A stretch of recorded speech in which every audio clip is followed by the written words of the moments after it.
14절 말씀으로 세상 앞에서 어떻게 살아가야 하는가라는 제목으로서 여러분에게 말씀을 전합니다. 여러분 식사 맛있게 하셨나요?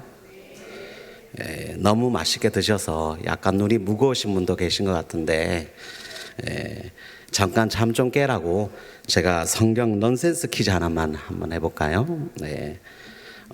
성경에는 여성을 중심으로 기록된 책이 총 3권 있다라고 얘기를 하는데, 하나는 룻기고 하나는 에스더라고 하고 마지막 한 권은 뭘까요?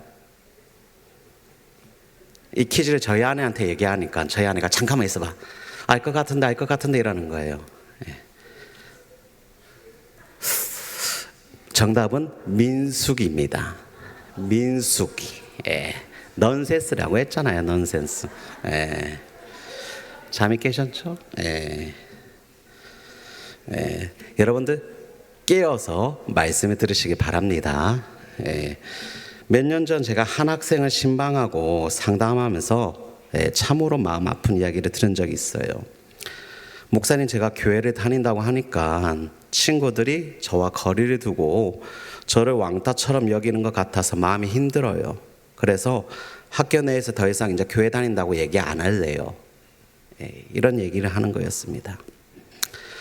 오늘날 우리는 더욱더 세상 속에 숨길 원하는 모습을 가지고 있다라는 것이죠. 신앙을 드러내기보다는 감추려 하고 예수의 이름을 말하기보다는 침묵하려는 경향이 많아지고 있다는 것입니다. 그런데 오늘 읽었던 이 사도행전 4장에 나오는 베드로와 요한은 당시 최고의 종교 권위를 자랑하는 그 공회 앞에서 전혀 부끄러워하거나 겁내지 않고 복음을 담대하게 증거했다라는 것이죠. 우리가 세상 앞에서 어떻게 살아가야 하는가라는 질문에 오늘 본문은 복음의 진리로서 대답한다라는 것입니다. 우리가 이 본문을 통해서 3가지 중요한 메시지를 나누면서 복음의 담대함이 우리 가운데 회복되기를 주의 이름으로 간절히 소망하겠습니다. 자, 우리가 어떻게 세상에서 살아가야 될까? 따라해 볼까요? 첫째, 갑자기 다들 목소리가 작으셨는데 다시 한번 해서 첫째, 복음의 담대함을 가져야 합니다. 자, 13, 14절 한번 읽어보겠습니다. 시작. 그들이 베드로와 요한이 담대하게 말함을 보고 그들은 본래 학문 없는 범인으로 알았다가 이상히 여기며 또 전에 예수와 함께 있는 줄 알고 또 병나은 사람이 그들과 함께 서 있는 것을 보고 비난한 말이 없는지라. 자, 공회 앞에서 선 베드로와 요한, 이 2사람의 위치는 원래 어떤 사람들이었습니까? 먼저 평범한 어부 출신이었습니다. 어부라는 건 율법 교육을 정확하게 받은 사람들도 아니고 사회적 지위나 배경도 없는 사람을 말하는 것이죠. 즉 사회적 약자였다라는 거예요. 그런데 당시 최고 기관인 이 권력을 자랑하는 공회 앞에서 그들은 말이나 태도에 전혀 두려움이 없었고 오히려 담대함이 있었다라는 것이죠. 공회에 모인 자들은 그들의 그런 말과 태도에 대해서 매우 신선한 충격을 받았다라는 겁니다. 담대하게 말하다, 이게 헬라어로 팔레시아라는 거 말하는데 이것이 숨김없이 진실되게 말하는 태도를 말해요. 즉 떨리지도 않고 두려워하지도 않고 무서워하지도 않았다라는 거예요. 여러분, 오늘날 교회는 잃어버린 이 담대함의 야성을 회복해야 됩니다. 진리를 말할 때 타협하지 않아야 되고 복음을 전할 때 두려움 없이 외쳐야 하는 거예요. 이 복음의 야성은 특별한 사람들을 위해서 주어진 것이 아닙니다. 그리스도를 따르는 모든 자들에게 주어진 영적인 본능이자 책임이라는 거예요. 우리는 각자 일상 속에서 복음을 전할 기회가 분명히 많이 있습니다. 가정에서, 직장에서, 학교에서. 신자보다는 불신자를 많이 만나는 환경 가운데 우리는 놓여져 있어요. 그때마다 우리는 침묵하거나 물러서는 대신에 하나님이 주신 담대함으로 한 걸음 나가야 된다는 거예요. 복음의 야성은 여러분 복잡한 전략이 아니라 진리 그대로 말하는 용기, 말씀 그대로 따라가는 순종에서 시작된다라는 거예요. 사도행전의 사도들이 그랬습니다. 그들은 위협과 핍박 가운데 복음을 전하는 담대함을 잃지 않았다라는 거예요. 베드로와 요한은 공회 앞에서 당당하게 선포합니다. 사람보다 하나님께 순종하는 것이 마땅하다라고. 그 복음의 야성이 오늘 우리에게도 필요하다라는 겁니다. 여러분, 복음의 담대함을 가지길 바랍니다. 선포하길 바랍니다. 외치고 복음을 보여주길 바랍니다. 오늘날 세상은 교회의 목소리를 점점 더 작게 만들려고 해요. 진리를 말하면 혐오라고 말을 하고 복음을 외치면 배척당하는 시대에 놓여져 있습니다. 하지만 여러분, 그런 시대에 교회는 더욱더 복음을 담대하게 전해야 된다는 거예요. 진리를 외치는, 진리대로 살아가는 용기가 필요한 때가 오늘이라는 것이죠. 여러분, 이 땅의 교회가 다시 한번 복음의 야성을 회복돼야 될 이유가 바로 여기에 있다라는 거예요. 요한복음 16장 33절에 예수님이 무엇이라고 말씀하셨느냐? 너희로 내 안에서 평안을 누리게 하려 함이라. 세상에는 너희가 환난을 당하나 담대하라. 내가 세상을 이기었노라. 여러분, 복음으로 담대하게 주의 이름으로 소망합니다. 우리가 어떻게 세상에서 살아가야 될까? 따라해 보겠습니다. 둘째, 예수와 함께한 삶을 보여야 합니다. 자, 13절 읽어보겠습니다. 시작. 그들이 베드로와 요한이 담대하게 말함을 보고 그들을 본래 학문 없는 범인으로 알았다가 이상히 여기며 또 전에 예수와 함께 있는 줄 알고. 자, 예수와 함께 있는 줄 알고 라고 기록되어 있죠. 공회는 이 사람들이 예수님과 함께 있었다라는 걸 알았다라고 기록을 합니다. 이것은 제자들에게 예수님의 인격과 예수님의 말투, 행동이 생각날 만큼 그들이 행동했다라는 거예요. 예수님은 제자들을 단순히 가르친 게 아니라 함께 사셨습니다. 함께 먹고 함께 걷고 때로는 꾸짖으면서 제자들을 사랑으로 세우셨어요. 그런 일상의 많은 동행들이 결국 사도들에게 삶으로서 예수를 보이게 하고 예수의 모습을 떠올리게 함으로써 복음의 담대함이 열매로 맺어졌다라는 거예요. 여러분, 오늘 우리에게도 동일된 원리가 적용됩니다.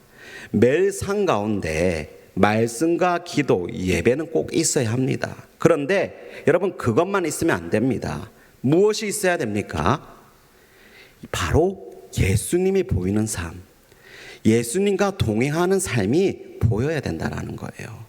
참되게 우리 삶에 주님과 동행할 때 여러분, 그 삶은 복음으로서 담대하게 살 수 있다는 것이죠.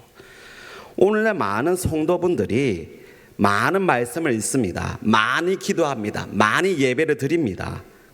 그리스도인이라고 고백을 하고 사람들에게 교회를 다닌다라고 고백을 합니다. 그런데 세상 사람들 입장에서, 세상 사람 눈에서 성도의 삶은 여전히 두려움과 타협 가운데 있다라는 거예요. 왜입니까? 하나님과의 동행이 빠졌기 때문이에요. 주일의 예배가 오늘 주일 이후로 월요일 삶 계속적으로 이어지지 않는다면 그 예배는 여러분 단절된 의식이고 죽은 예배라는 거예요. 참된 동행이 있을 때 말씀이 삶으로 이끄는 삶의 그 능력이 되는 것이고, 기도가 현실이 되는 힘이 되는 것이고, 예배가 담대함으로 이어지는 통로가 된다라는 거예요. 여러분, 주님과 동행하는 삶은 말이 아니라 행동이 있어야 되고 생각이 아니라 담대함으로 증거된다라는 겁니다. 여러분, 주님과 동행하는 삶의 결과로서 나타난 담대함, 그것은 구체적으로 어떤 모습이냐? 그것은 불의 앞에서 정의를 말하는 용기를 가진 자, 절망 앞에서도 천국의 소망, 하나님 나라의 소망을 붙드는 믿음을 가진 자, 다수가 외면하는 복음을 부끄러워하지 않고 삶의 작은 기회에서도 예수의 이름을 말하는 자예요. 이러한 담대함은 성도 한 사람 한 사람 삶 속에서 복음으로 살아가는 힘이라는 것이죠. 여러분, 이 시대 오늘 당신에게, 여러분에게 담대함이 반드시 있길 바랍니다.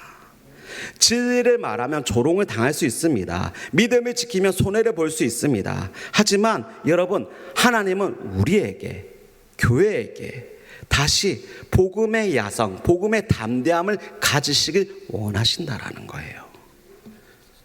하나님의 동행, 예수님과의 동행은 여러분, 우리를 결코 안전지대에 머물게 하지 않습니다. 믿음의 자리로, 영적 전투지로 복음의 전선으로 우리를 밀어내요.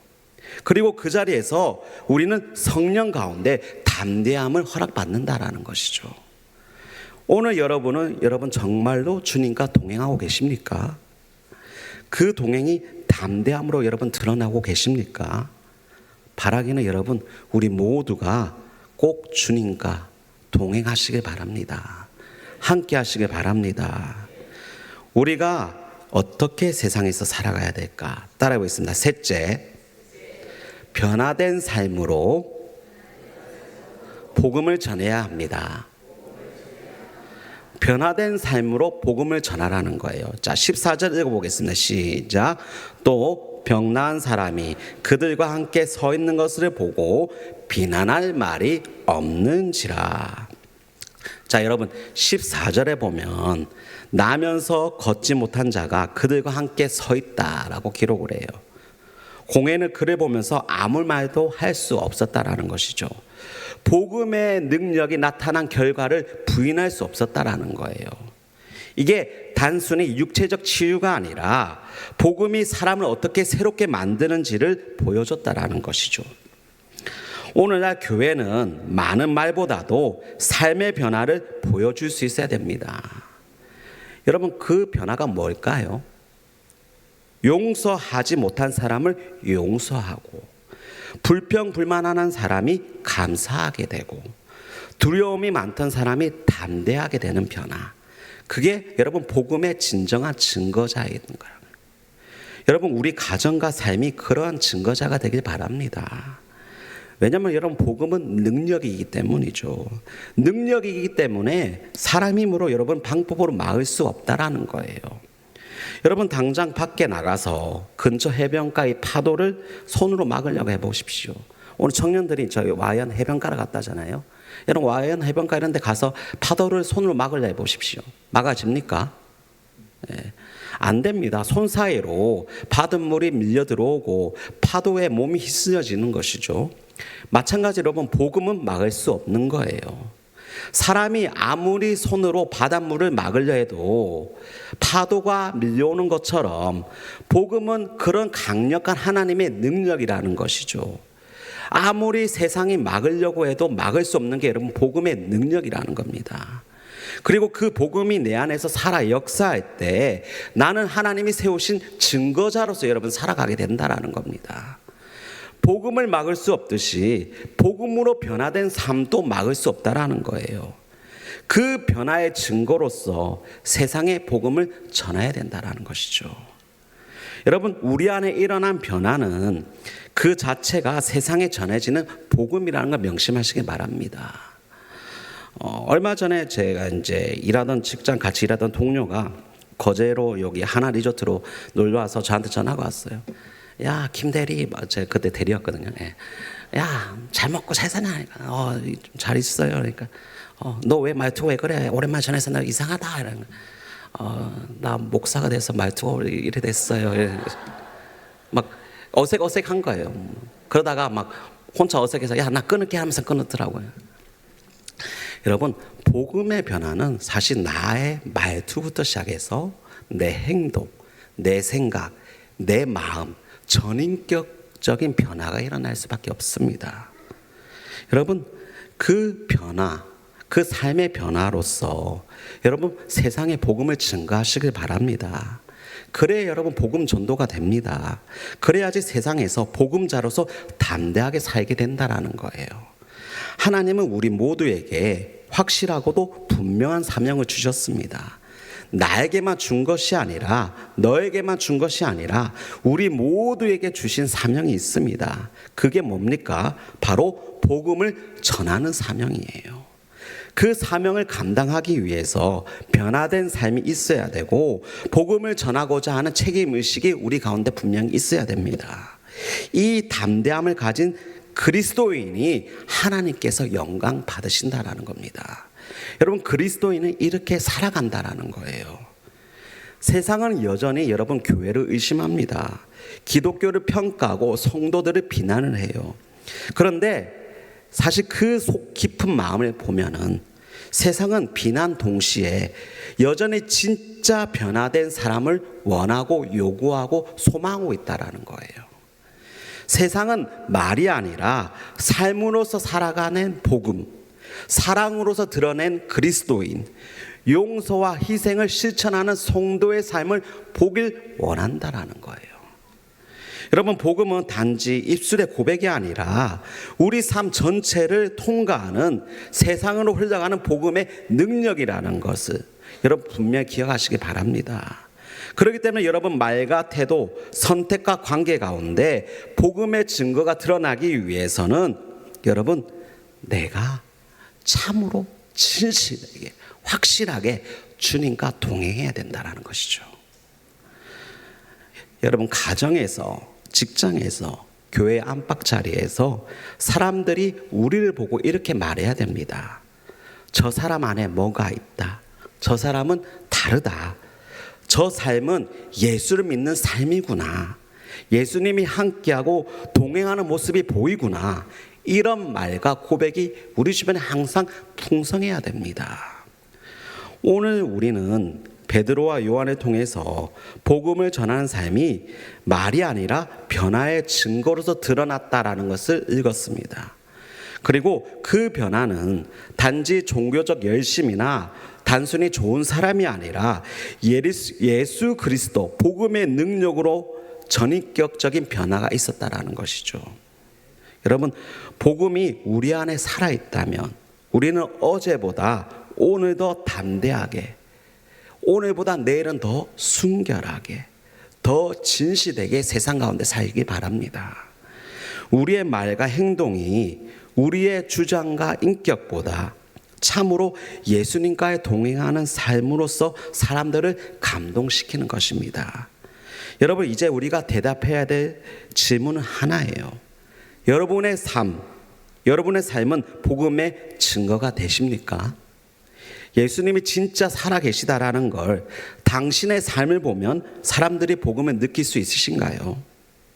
여러분, 복음은 막을 수 없습니다. 그리고 복음으로 변화된 사람은 막을 수 없다라는 겁니다. 여러분, 복음의 파도로서 세상으로 밀어내는 사람이 되시길 바랍니다. 하나님은 여러분들을 통해서 일하시길 원하시기 때문이죠. 세상은 여전히 여러분 진짜를 찾습니다. 예수님을 만나 진짜 변화된 사람, 진짜 예수님의 사람, 진짜 그리스도인, 바로 여러분들이 그 사람이 되셨으면 좋겠습니다. 그 사람이 되기, 그렇게 살아가시길 주의 이름으로 간절히 축복하겠습니다. 기도합니다. 하나님, 복음을 말할 뿐만 아니라 삶으로서 살아내는 증거자가 되길 소망합니다. 우리 안에 역사하시는 성령님으로 인해서 우리의 말과 행동, 태도와 선택이 복음의 향기를 품어낼 수 있도록 도와주시옵소서. 오늘도 우리를 통해서 세상이 예수님을 보게 하시고 우리를 통해서 하나님 나라가 온전히 드러날 수 있도록 도와주시옵소서. 감사합니다. 예수님의 이름으로 기도합니다.